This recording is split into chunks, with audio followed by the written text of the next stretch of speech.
సాధారణంగా థియేటర్లో విడుదలైన చాలా సినిమాలు ఓటీటీలోకి వచ్చి సందడి చేస్తాయి. అయితే ఆ ఓటీటీలలో ఇప్పుడు ఎక్కువగా comedy, horror, emotional, family, action, thriller ఇలా ప్రతి జానర్లో కూడా సినిమాలను అభిమానుల కోసం తీసుకొస్తున్న విషయం తెలిసిందే భయ్యా.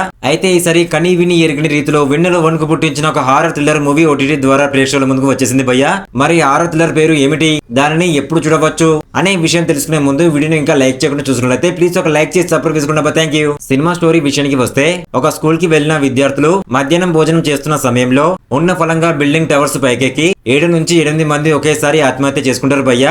ఆ తర్వాత కొంతమంది విద్యార్థులు, పని చేసే వారు సైతం వింతగా ప్రవర్తిస్తుంటారు భయ్యా. కొద్ది సమయంలోనే పోలీసులకు, మీడియాకు విషయం తెలిసిపోవడంతో రాష్ట్ర వ్యాప్తంగా ఇది సంచలనం అవుతుంది భయ్యా. అదే సమయంలో మంచానికి పరిమితమైన తన కూతురు ఆర్యతో కలిసి సిటీకి దూరంగా ఉంటున్న అథర్వకు ఈ విషయం తెలిసి షాక్ అవుతాడు భయ్యా. ఇక తన కూతురు సమస్యకు కారణమైన వశీకరణ మాదిరే స్కూల్లో జరుగుతుందని భావించి అక్కడికి వెళ్తారు భయ్యా. ఇకపోతే అక్కడికి వెళ్లిన తర్వాత రాజ్నాథ్ అనే ఒక వ్యక్తి ఆ స్కూల్ విద్యార్థులను వశీకరణ చేసి నగరంలోకి పంపించినట్టు తెలుసుకుంటారు. ఇక సిటీలోకి వెళ్లిన విద్యార్థులు రాక్షసులుగా ప్రవర్తించి కనిపించిన వారిని ఇష్టం వచ్చినట్లు చంపేస్తుంటారు భయ్యా. ఈ నేపథ్యంలోనే హీరో అథర్వ ఏం చేశాడో, స్కూల్లో నగరంలో జరిగిన బీభత్సవాన్ని ఎలా అదుపులోకి తీసుకొచ్చారు, రాజ్నాథ్ ఎందుకు ఆ బ్లాక్ మ్యాజిక్ కి పాల్పడ్డారు, ఇలా ప్రతి అంశంతో ప్రేక్షకుడిని సీట్ ఎడ్జ్ లో కూర్చోబెట్టిన ఈ సినిమా ఇప్పుడు ఓటీటీలోకి వచ్చేసింది భయ్యా. ఫ్యాన్స్ అయితే ఫుల్ ఖుషి అవుతున్నారు భయ్యా ఈ మూవీ ఓటీటీలోకి వచ్చిన తర్వాత.